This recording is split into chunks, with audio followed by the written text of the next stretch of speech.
Hey, all right. So I just got done watching uh the She-Wolves of the Ring on El Rey. They're every Saturday at 10 o'clock. They're showing classic Lucha Libre films. I'm spitting like a mother trucker. Um, the first couple weeks, it was El Santo and Blue Demon. Um, the first week was El Santo and Blue Demon versus uh, Count Dracula and the Werewolf. The week after was El Santo and Blue Demon versus Dr. Frankenstein. And then last week was El Santo and the Revenge of the Mummy. This week's showing was She-Wolves of the Ring. The lead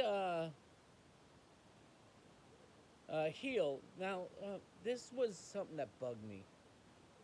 And I know they wouldn't have done it. And I think they changed a line or a couple of lines. And because they actually referred to them as heels and baby faces. And now, the movie was made during the time of kayfabe, you know? So, I don't know. Um, I don't know that they would have done that. And I, I think that was an addition for these El Rey presentations. But all in all, it was fun. It was actually mostly about wrestling. Like they all have matches and stuff, and throughout the movie, it'll be um, actions and various scenes will be punctuated by a scene of a wrestling match. But this one, the story was about a female wrestling tournament, right? The women were wrestling for $1 million in a $1 million match, and the lead heel, Sonya, um, and her gangster brother were tried to rig the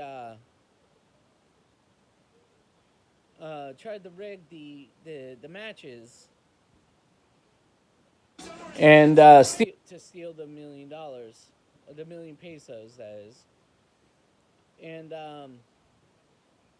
so uh, they had a girl on the inside and the baby face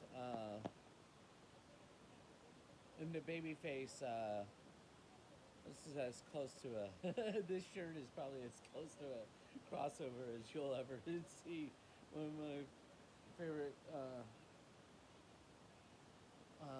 YouTubers. This is one of theirs. But anyways, so they had a girl on the inside of the baby faces, and she was drugging the girls and whatnot, and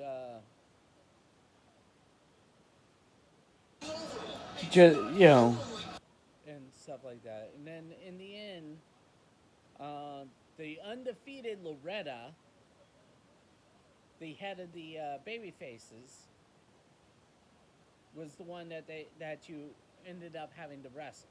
She was completely undefeated. So she she was the final person you were going to face, and all the rest.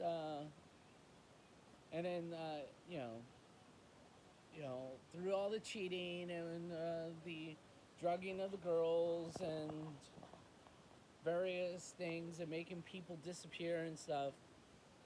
Sonya, of course, manages to sneak her way into the top, and that's when they kidnap uh, Loretta's mother and her friend, who's another female wrestler. And then basically it goes the way that you think. They get Loretta to, start losing. And in Lucha Libre, often they'll do multiple falls in matches. So um, she was going to lose the first one, win the second one, and then the heel Sonya was going to win. I'm a little tired. I'm gonna go to bed right after this. Um, she was gonna win the third. That way she wins. It, that way it looks legit. Um, so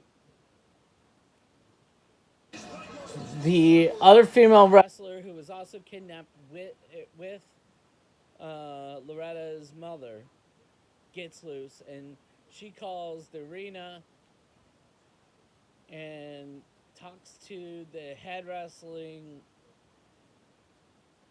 and coach, the promoter, and he gets all the male wrestlers, and they go down, they rescue them, and the girl and Loretta's mother get down to the arena, and Loretta sees that her mother is free, and oh, she wins.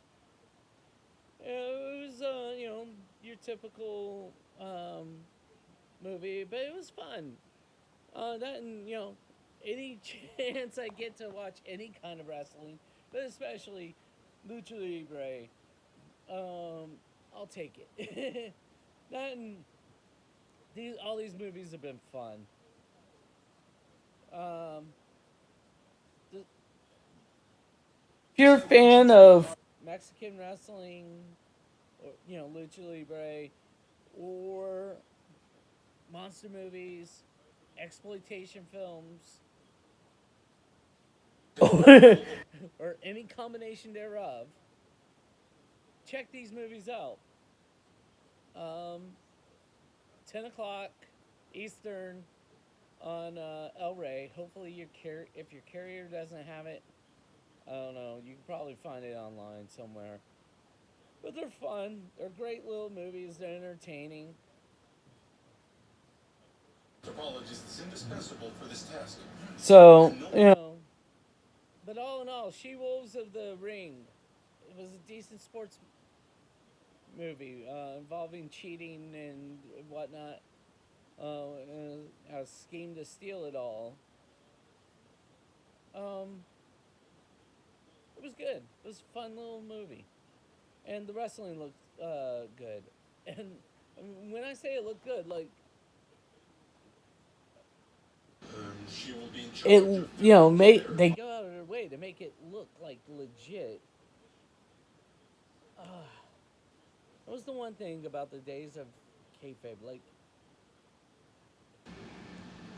I don't want to hide from you the fact matches looked real back in the day. Back in the 60s and 70s, you could get, a match could looked real. Here's a little trick. Wrestling fans, we've always known, even before, anybody broke kayfabe, before we knew wrestling terms, we loved it, and yeah, we probably would beat you, get mad if you called it fake, but because we knew like it wasn't that it was predetermined. Even when we didn't, we always kind of knew. But like two really good wrestlers, a real good match, you feel it. It looks real, and that's the best thing about these. That and I love exploitation films. I hate using the term grindhouse because somewhere I saw him. I saw him on UHF. I saw him on basic cable early on. I saw him on VHS.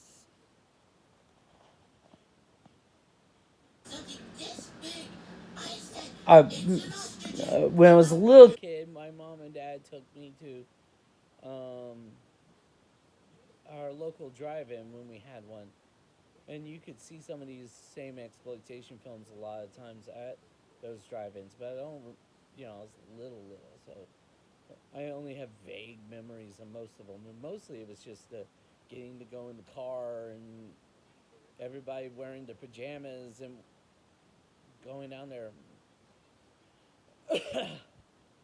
I understood that most of the time I just fell asleep. So did my little brother, and we never really watched most of the movies. But I love exploitation films, always have, and I've always been a fan of wrestling. And these movies, these classic Lucha Libre movies, as El Rey is um, name calling them, um, they're the best of both those worlds. Is really fun. They're real fun. They're good. There's none of them are real bad.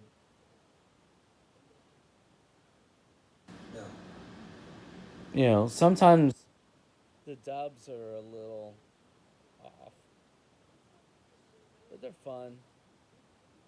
All right, she check it out. El Rey, classic Lucha Libre, every Saturday at 10. I highly recommend She-Wolves of the Ring. Unless you're not as in, you're more into the exploitation movie portion of it. That one, and less into the wrestling, that one has a lot more wrestling. So if you're not into that part of it as much or at all, and you just wanted a stupid, silly, a fucking dumb exploitation movie, or a good exploitation movie, there is that element, but most there's a lot more wrestling in it. The one last the others, Santo and Blue Demon versus Dracula and the werewolf, Dr. Frankenstein, blah blah blah. Those were more the exploitation and horror aspects, and less of the wrestling. The wrestling was still in there. Um, so with those, if you're more looking for the wrestling, you won't be totally disappointed, but you won't be as happy as She-Wolves of the Ring, and it was great. It was good. Solid 8. All right. Peace.